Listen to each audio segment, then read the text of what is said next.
fans, comic geeks, and all the nerds in between. My name is Megan, and I'm here to talk about the fifth episode of Daredevil Born Again Season 2. It is called The Grand Design, and I just finished watching it. The one thing about this the one thing about this episode is that it will make you jump to conclusions. The whole time, I thought I knew what was about to happen. I knew it was around the next corner, and no, I absolutely did not. So, if you'll recall in the last episode, I said that Vanessa was not dead. There's no way they were going to kill her off because that would make the mayor's speech with her and the female mayor completely useless. Well, here we are. She was not dead. I was right. But we'll get to it. So, what happens? We start in Vanessa's in the hospital. Everyone is freaking out. Kingpin is freaking out. BB wants to meet with Daniel. BB wants to know if she's actually dead so she can have a correct story in the press. Daniel is pissed. So that makes me very worried for BB in the future. So think about that. We're also, during all of this, we're going through Vanessa's dreams, I guess. We're kind of having flashbacks of how her life was before all of the Kingpin stuff, all of everything. Her life in the art world. We also did get to see her and Kingpin briefly on the beach, which I would like more information on. But yeah, we also see Vanessa when she first sees the white painting. That is such a big thing in her and Kingpin's relationship, which is sad. But speaking of flashbacks, we also have a flashback of our man Foggy comes back. And I so missed the Avocados at Law lawyering together. It was everything to me. We see them working for a felon who calls Foggy the Fembot, which automatically means that we hate that felon, but not Foggy. Foggy wants to do the right thing by his client, but Matt wants to stick it to him with the law, which is fair. But what else happens in these flashbacks? Wesley. It was so good to see him back. And there was a point where him and Fisk are trying to diversify their pay and how everything works. And at one point, Kingpin says, "Are you familiar with Bitcoin?" Which actually made me laugh really, really hard. But this also leads into how Kingpin gets into the art world, which is interesting because we never actually saw that. We only saw him show up to the art museum and have a thing for Vanessa. That's where it all started. So we switch back. Wilson is still at the hospital. He's watching Vanessa's surgery. The doctors are very nervous for the surgery. Then we go to what's happening with Bullseye. Bullseye is bleeding out and Daredevil tries to help. Daredevil takes Bullseye to the church. And can I just say, the lighting in these scenes were so beautiful. Oh, I'm so happy they did it. It was so dramatic and I loved it. But there's one thing I want to point out in this particular scene. Matt mentions a nurse that can help. Is he talking about Claire Temple, the night nurse? I mean, who else would he be talking about? So does that mean we're going to get Claire in the next episode? And she's going to go help Bullseye, recover and all that? That's what I think. But then again, my theories mean nothing. So what can you do? But there was also an interesting heart-to-heart with Bullseye that takes place while switching scenes with Foggy, who's being that dude. He's being that guy and helping his felon client, which Foggy's always been that guy. And these flashbacks did nothing but cement that fact. But back to the hospital, the press found out where Vanessa was, and Buck stood up and got rid of them. Buck had serious BDE in this scene, and I want that pointed out. But then something weird happens. Buck and Daniel's friendship is going well. Like, it's blooming, it's blossoming, right? So that probably means one's going to kill the other at some point because no one can be happy in the show. But then it leads to Buck thinking Daniel is guilty of the leaks, which this whole time it speaks to Daniel's character because not once does he snitch on BB, even though he knows she's the one. He told her he knows. But not once does he say, "It wasn't me, it was BB." Like, that's pretty big of him. Even though when he thought he was going to die. I thought he was going to die. We all thought he was going to die. No one can say they didn't. But then it goes even farther back. Wesley was the one that recruited Buck.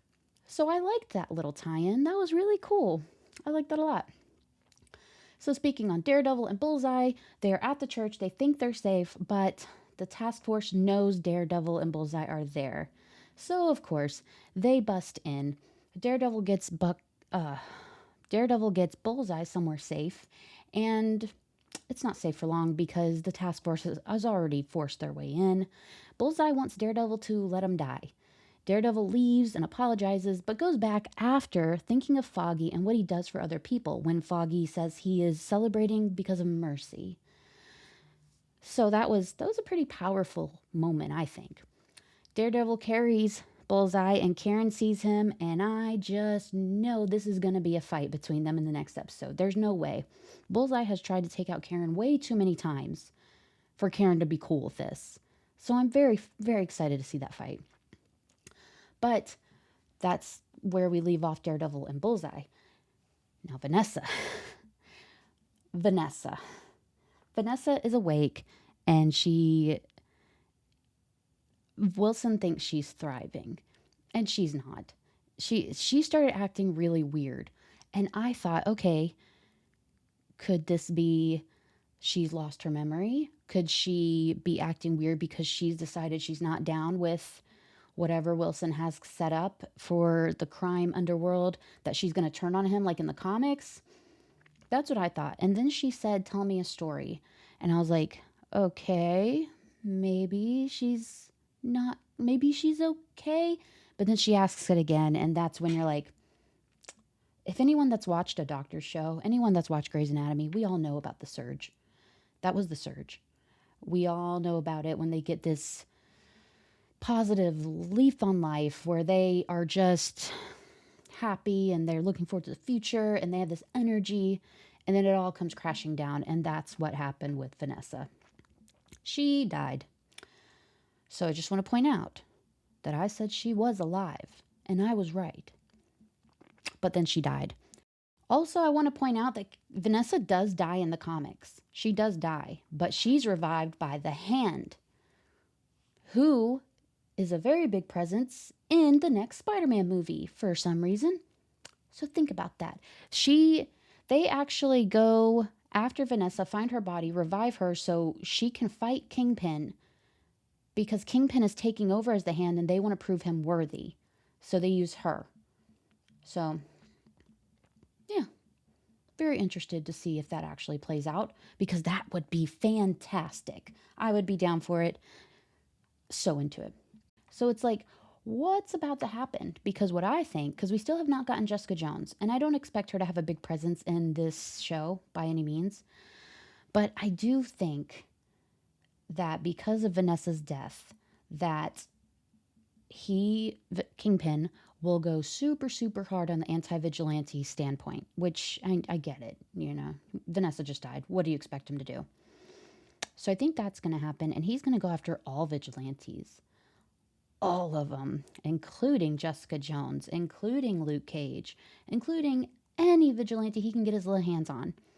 So that's what I think brings Jessica Jones in, because he's been after vigilantes this whole time and she hasn't been bothered once, or she's just been dealing with them by herself. I don't know. But there was a lot that happened this episode. I know some people are going to say it was a filler episode. I know you guys are going to do it, and don't do it.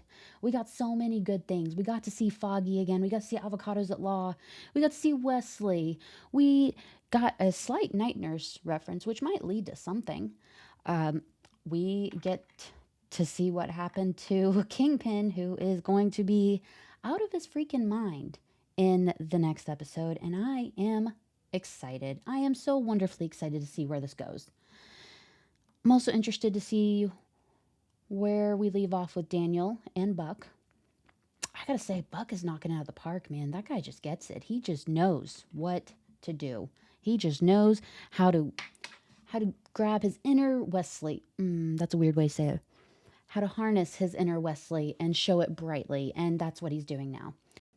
Even though I think Kingpin will have some, I don't know, some ill will towards Buck for not being there. Even though he sent him away, I think he will have some kind of feelings like, why weren't you there? You should have stayed.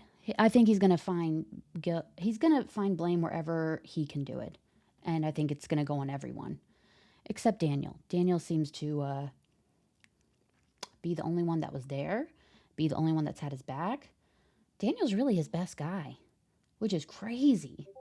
Buck is his best guy too, but in Kingpin's eyes, Daniel was there the whole time. I'm just rambling now. So yeah, this episode was fantastic. We got so many good things. We got so many bad things. We got so many great things. And it was an episode that kept you on your toes.